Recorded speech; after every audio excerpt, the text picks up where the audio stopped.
Assalamualaikum warahmatullahi wabarakatuh.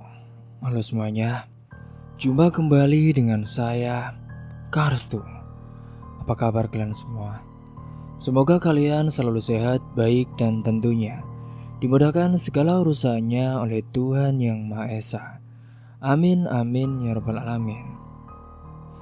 Oke, seperti biasa, kali ini saya akan menceritakan sebuah kisah horor, melanjutkan cerita yang kemarin.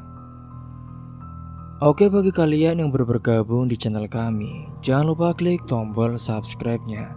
Klik juga lonceng notifikasinya serta like video ini, agar kalian semua tidak ketinggalan cerita-cerita menarik dan terbaru, tentunya dari channel kami. Oke, terima kasih. Dan langsung saja tanpa berlama-lama lagi, bagaimana kelanjutan kisahnya? Ini dia ceritanya. Setelah kabar yang tidak mengenakan datang dari kampungnya, hari itu, di kamar kos kecil yang pengap di kota tempat Ivan merantau, suasana benar-benar tak tenang. Ivan duduk di pojok kasur sambil menatap ponselnya. Nafasnya berat, matanya sembab. Rasa marah dan sedih bercampur jadi satu. Pesan terakhir dari tetangga kampung yang bilang kondisi kakaknya kritis tak berhenti berputar di kepalanya. Ia menggeram sendiri, rahangnya mengeras. Dasar Karim, laki-laki tak guna. Kalau sampai aku ketemu dia, aku hajar sampai puas. Gumamnya pelan tapi penuh tekanan. Kini Ivan sudah benar-benar muak dengan suami kakaknya. Ivan benar-benar muak. Sudah sejak lama dia menahan diri demi menghormati kakaknya. Tapi kali ini semuanya sudah kelewati batas. Karim bukan cuma suami pemalas, tapi juga pemabuk, penjudi, pencuri, pengangguran, dan sekarang hampir membunuh istrinya sendiri. Di sisi lain, saat itu jauh di tempat yang berbeda, Karim sedang berpesta dengan uang hasil menjual emas kiriman Ivan yang ia ambil dari mencuri dari istrinya. Emas kecil itu seberat 10 gram yang semula dititipkan untuk masa depan keponakannya, malah dirampas oleh Karim. Dan uang hasil penjualan itu pun sekitar kurang lebih 12 juta rupiah. Dan bukannya dipakai untuk melunasi utang atau membantu istri, ia malah membakar semuanya dalam semalam. Karim duduk di ruang remang-remang. Ia habiskan dengan berjudi sambil mabuk bersama teman-teman lamanya. Meja dipenuhi botol minuman dan juga puntung rokok. Di sebelahnya ada seorang wanita muda, wanita penghibur yang duduk merapat, sesekali menyuapi makanan dan juga mengelus bahunya. Karim tertawa keras bahkan saat ia kalah dalam permainan dadu. Santai mas, kan masih banyak uangnya, rayunya perempuan itu kepada Karim. Tak ada sedikit pun penyesalan di wajahnya. Ia tak peduli pada istrinya Hani yang sedang terbaring di rumah sakit. Tak peduli anak-anaknya menangis kelaparan. Ia bahkan tak sempat bertanya pada siapapun tentang kondisi rumahnya. Ia tenggelam dalam dunia gelap yang memabukkan. Sementara itu di tempat perantauan, teman kerja Ivan melihat betapa kacau wajah Ivan hari itu. Tubuhnya lemas, langkahnya goyah, dan air matanya beberapa kali jatuh tanpa bisa ia tahan. Van, kalau lo memang darurat, lebih baik kamu pulang aja, Van.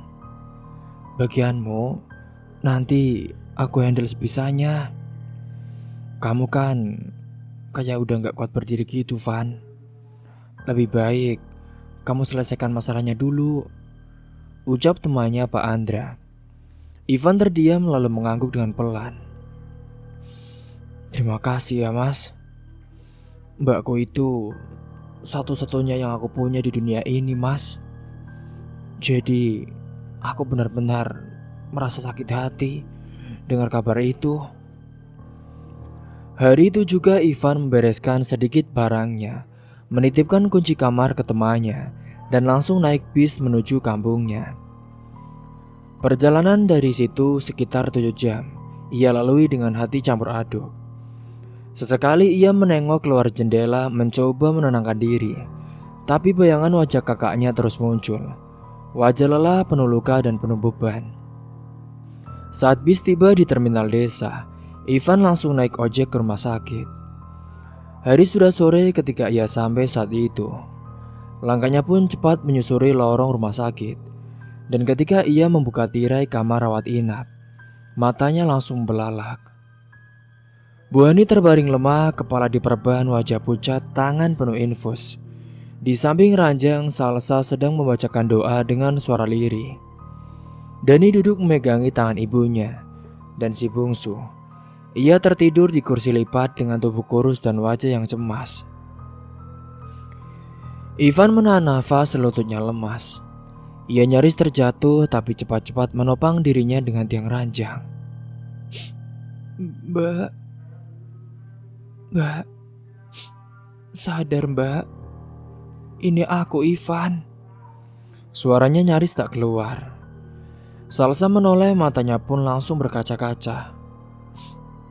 Om Ivan. Ivan mendekat memeluk keponakannya satu persatu. Dan saat memeluk Dani, ia tak kuasa menahan tangisnya. Kamu yang kuat ya Dan. Semua harus kuat. Om Ivan pulang. Dan kamu gak boleh cengeng. Kamu kan lelaki yang paling besar. Dani hanya mengangguk tapi matanya menyeratkan luka yang dalam. Saat melihat kondisi ibunya, Ivan tak sanggup lagi. Ia menangis senggukan seperti anak kecil. Di luar beberapa perawat menatap haru. Mbak, kenapa kamu bisa sampai begini mbak? Ada apa mbak sebenarnya? Tak ada jawaban. Hani masih tak sadarkan diri. Detak jantungnya stabil tapi lemah. Ivan pun duduk di lantai, memegangi lututnya saat itu. Matanya tak lepas dari wajah kakaknya. Lalu ia menatap ke sekeliling ruangan.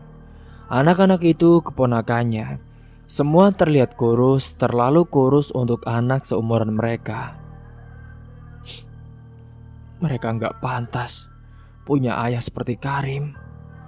Dia bukan manusia. Mbak, dia iblis yang dikirim buat nyiksa kamu, Mbak. Sementara itu di malam yang sama, Karim masih tertawa di salah satu rumah hiburan di kota kecil. Bersama wanita penghibur, ia pun tertidur di sofa sambil memeluk botol minuman yang sudah kosong. Ia bahkan tak sadar uangnya tinggal recehan saja. Ia tak sadar semua yang ia lakukan sudah membuat hidup orang-orang yang dulu menyayanginya menjadi hancur lebur. Hari itu, Ivan benar-benar duduk semalaman di ruang rumah sakit. Ia menatap jam, menatap wajah kakaknya. Lalu sesekali keluar kamar untuk menelpon Pak Giman. Dan juga Bung Ningrum mengabarkan bahwa ia sudah tiba di situ. Paginya dokter pun datang dan menjelaskan kondisi dari Bu Hani. Permisi. Jadi sekarang kita tinggal tunggu kesadaran pasien saja, Pak.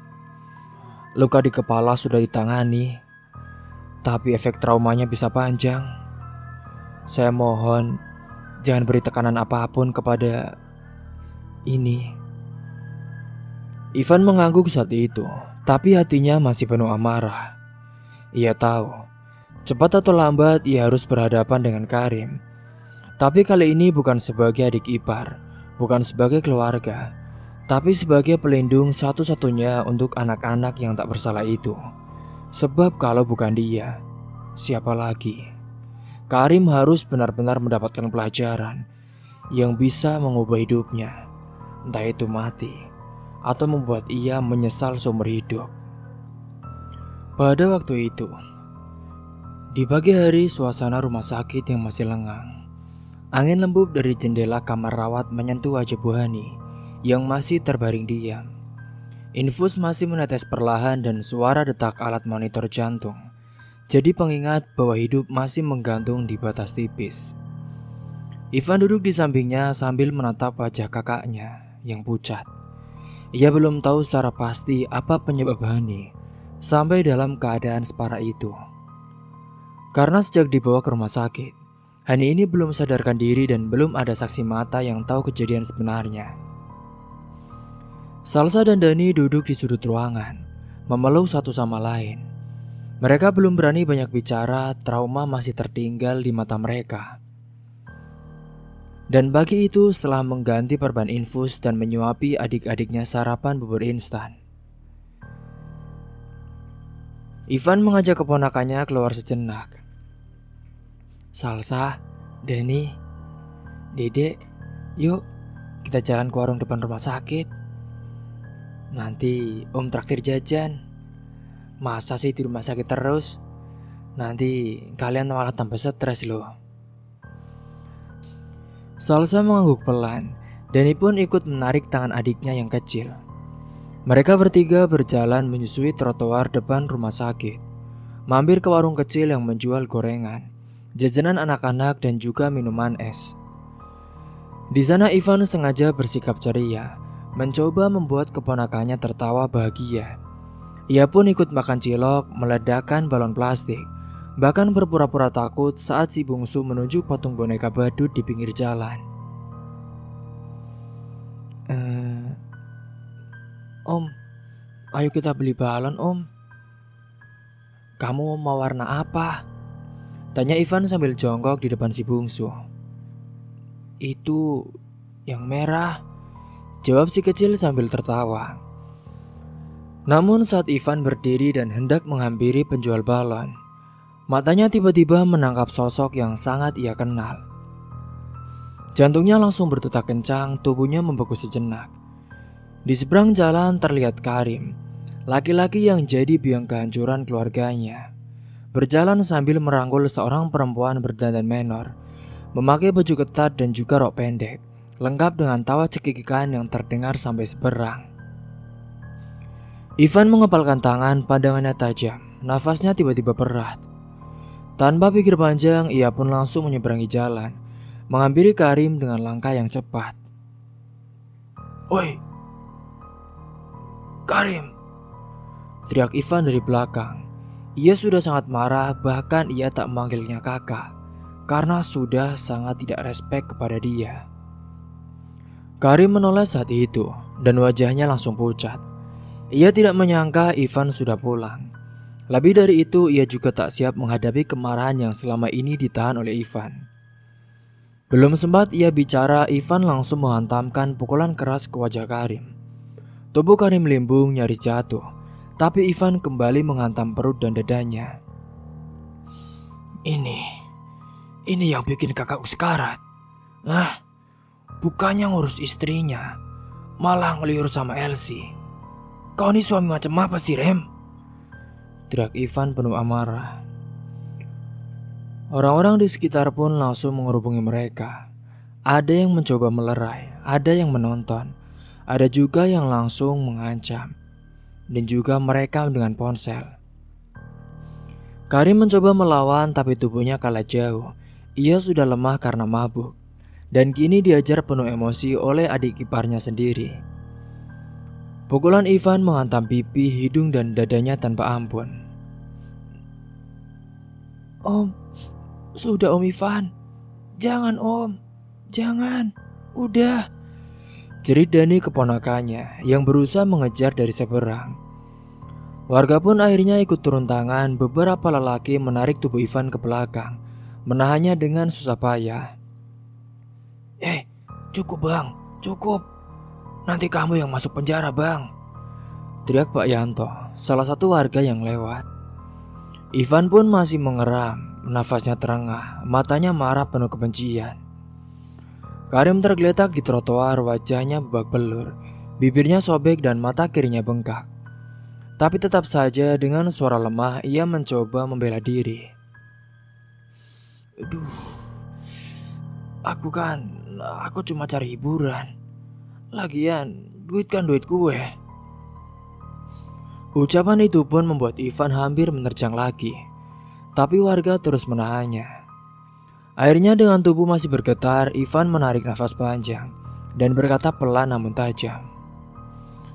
Kalau kakakku kenapa-napa, ku bakal hidup-hidup kau, Rim. Ia lalu menggandeng keponakannya kembali ke rumah sakit. Air mata Dani dan Salsa mengalir.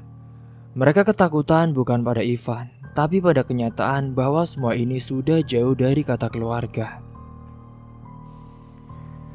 Setibanya di rumah sakit, Ivan langsung masuk ke kamar Hani. Jantungnya masih berdebar kencang. Tapi saat melihat Bu Hani, langkahnya berhenti. Mbak Hani. Ada gerakan jari-jari tangan Hani yang terbaring mulai bergerak. Kelopak matanya pun perlahan terbuka. Suara lirih terdengar.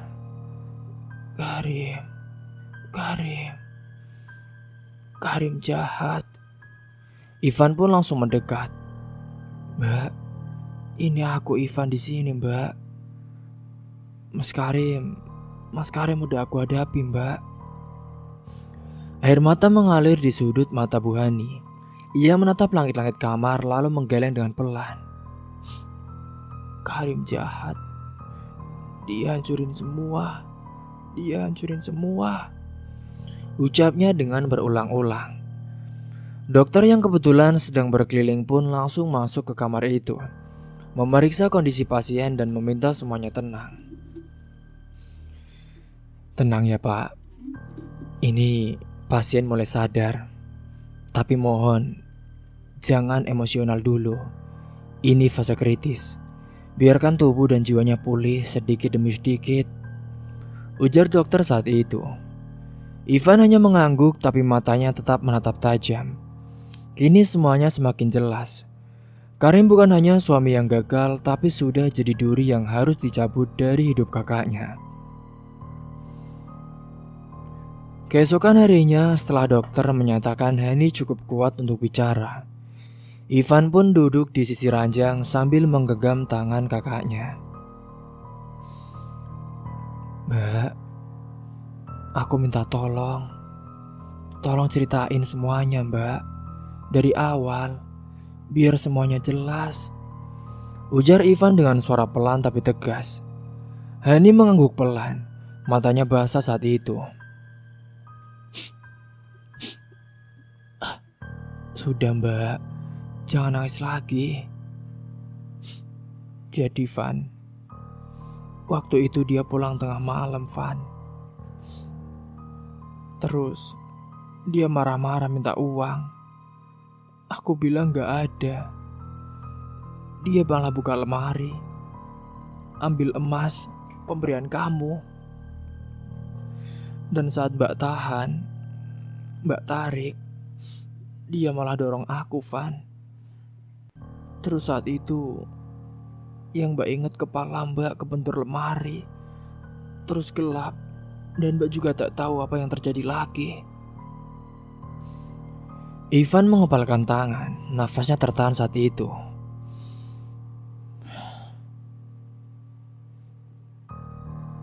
Terus, pada saat itu, Mbak cuma ingat dia pergi, Van, saat Mbak belum pingsan total. Dia gak nolongin aku. Dia gak peduli, Van. Tangis Bu Hani pecah saat itu. Ivan berdiri dan memeluknya. Pelan, hati-hati seperti menenangkan luka lama yang sudah terlalu dalam. Sudah, Mbak. Udah cukup. Kamu sudah lewatin semuanya, Mbak. Tapi sekarang, biar aku yang jaga kamu dan anak-anak Mbak. Dia udah gak pantas dipanggil suami, Mbak. Dia gak pantas jadi ayah. Kita lawan dia, Mbak. Hari itu Ivan akhirnya merasa punya arah. Bukan cuma ingin membalas dendam, tapi ingin mengambil kembali hidup yang telah dirusak. Bagi Hani, bagi anak-anaknya, dan bagi dirinya sendiri. Ia akan memberikan pelajaran yang tak terlupakan seumur hidupnya bagi Karim, lelaki yang sudah menghancurkan harta martabat keluarga dan juga istrinya. Kini setelah keadaan mulai membaik, hari-hari di rumah kecil Bu Hani mulai terasa hangat kembali. meski belum sepenuhnya pulih dari luka-luka batin yang tertinggal. Setelah 2 minggu dirawat intensif di rumah sakit, akhirnya dokter menyatakan kondisi Bu Hani cukup stabil untuk dipulangkan. Luka di kepalanya membaik, darah pun sudah semakin stabil. Meski tubuhnya masih sering lemas dan memerlukan istirahat cukup panjang. Tetangga-tetangga menyambut kepulangan Bu Hani dengan penuh empati. Ibu-ibu komplek datang bergantian, membawa makanan, buah-buahan dan juga amplop kecil berisi uang sumbangan sekadarnya. Ada yang memijat kakinya, ada pula yang membacakan doa sambil menggenggam tangan Hani dengan haru. Bu Hani, ibu perempuan kuat. Kalau kami yang ngalamin, mungkin belum tentu kami sanggup, Bu. Ibu yang semangat ya, Bu, biar cepat sembuh, ucap Bu Sari, tetangga yang dulu ikut menggotong Hani ke rumah sakit. Di rumah Salsa mulai masuk sekolah lagi. Dani pun perlahan mulai ceria. Bahkan si bungsu sudah bisa tertawa saat diajak main balon oleh Ivan. Meskipun bayangan kekerasan dan ketakutan masih kadang menyelinap di malam hari, tapi setidaknya kini rumah mereka tidak lagi dipenuhi teriakan atau bau alkohol. Di sisi lain, Karim entah di mana. Sudah hampir 2 minggu lebih ia tak pulang. Warga desa tak lagi mencarinya, mereka sudah tahu segalanya. Dari kebiasaan buruk seperti judi, mabuk, mencuri hingga kekerasan terhadap istri. Tidak sedikit tetangga yang dulu acuh kini mengutuk perbuatannya. Laki-laki model gitu, Van. Udah, gak usah diterima lagi. Dunia ini gak butuh suami kayak begitu, ujar Pak Giman pada Ivan saat ikut gotong royong membersihkan selokan. Ivan mengangguk pelan saat itu. Iya, Pak. Saya juga udah janji, Pak. Apapun yang terjadi, saya akan pastikan dia nyesel seumur hidup. Bukan buat balas dendam, tapi juga buat pelajaran. Ivan tahu dirinya tak bisa terus marah dan biarkan api di dadanya menghanguskan masa depan. Tapi ia juga tak bisa diam. Emas yang dulu ia kirim untuk masa depan keponakannya telah diambil paksa. Kakaknya pun hampir kehilangan nyawa. Anak-anak tak punya ayah yang bertanggung jawab. Semua ini harus dituntaskan. Suatu sore saat Ivan sedang mencoba menenangkan diri di rumah salah satu temannya di desa sebelah, ia tak sengaja melihat sosok yang sangat ia kenali. Tubuhnya lusuh, jalannya goyah dan kepalanya tertutup kupluk robek. Tapi Ivan tahu betul siapa itu. Itu adalah Karim. Tanpa pikir panjang, Ivan langsung berdiri. Nah, itu dia. Van, udah Van, sabar dulu Van. Lo jangan emosi gitu. Itu dia. Gue harus kasih pelajaran kepada orang brengsek itu. Van, sadar Van, sadar. Tapi Ivan sudah tak mendengar. Ia pun langsung mengejar Karim yang juga tampaknya sadar sedang diintai. Karim menoleh sebentar lalu berlari sekuat tenaga, menyusuri gang sempit, melewati lapangan kosong dan akhirnya masuk ke sebuah bangunan tua yang sudah lama terbengkalai. Bangunan 2 lantai bekas gudang padi itu sudah hampir rubuh. Lantainya kotor dan juga penuh debu. Woi, Karim, berhenti kamu, teriak Ivan dari belakang. Nafasnya berat tapi langkahnya tak surut. Karim pun naik ke lantai 2 mencari tempat sembunyi. Tapi saat ia berbalik, Ivan sudah mengejarnya dan menatapnya dengan mata merah menyala. Woi, berapa nyawa lagi yang mau kuhancurkan, ha? Dasar lelaki brengsek. Karim terdiam saat itu. Ia terpojok di sudut ruangan. Ia hanya bisa mundur dengan pelan-pelan. Dan ketika saat itu Ivan semakin mendekat, Karim yang ketakutan salah satu kakinya menginjak papan lantai yang rapuh. Ia pun terpeleset, tubuhnya goyah dan jatuh terlentang menghantam lantai dari lantai 2. Ivan pun langsung melangkah maju. Amarahnya sudah tak bisa dibendung. Dan saat melihat wajah Karim yang mencoba berdiri, Ivan mengayunkan tendangan keras tepat ke arah kepala belakangnya. Dasar bajingan. Dok. Suara itu bergema di ruangan kosong. Karim pun terjatuh lagi tak bergerak. Nafasnya pelan, tubuhnya kaku. Darah mengalir saat itu. Ivan pun berdiri terdiam, nafasnya terengah-engah. Matanya masih memandang tubuh Karim yang tak sadarkan diri. Tapi sebelum ia sempat melakukan apapun lagi, beberapa warga yang memang sedang mencari Karim untuk dihadapkan pada ketua RT. Mereka muncul ke lokasi dari teman Ivan yang tadi memberitahunya. Van, cukup Van. Sudah cukup. Nanti dia bisa mati. Dan kamu malah yang masuk bui, Ivan. Sadar. Ivan pun mundur, ia tak melawan. Bawa dia ke rumah sakit. Kalau dia mati di sini, itu terlalu mudah. Karim pun diangkat dengan kondisi mengenaskan. Wajahnya lebam parah, tubuhnya patah di bagian punggung dan kaki. Dan kepala belakangnya mengalami benturan keras. Ia dibawa ke rumah sakit dalam kondisi tak sadar. Beberapa jam setelah itu, dokter keluar dari ruang UGD dengan wajah serius. Permisi Pak, pasien mengalami pendarahan otak ringan, patah tulang punggung, dan juga saraf kejepit. Berdasarkan hasil pemeriksaan, kemungkinan besar ia mengalami kelumpuhan permanen. Warga yang mendengar itu pun hanya saling pandang. Tak ada rasa iba, mereka tahu siapa yang sedang dirawat. Sementara itu Ivan kembali ke rumah. Tubuhnya lelah tapi hatinya sedikit lega. Di rumah Bu Hani sedang duduk di kursi plastik depan teras, ditemani Bu Sari. Dan saat melihat Ivan datang, Hani berdiri pelan saat itu. Masih hidup? Tanyanya dengan pelan. Ivan mengangguk. Masih Mbak, tapi udah bukan Karim yang sama. Dokter bilang dia lumpuh, cacat permanen Mbak. Bu Hani terdiam, matanya menatap jauh ke depan.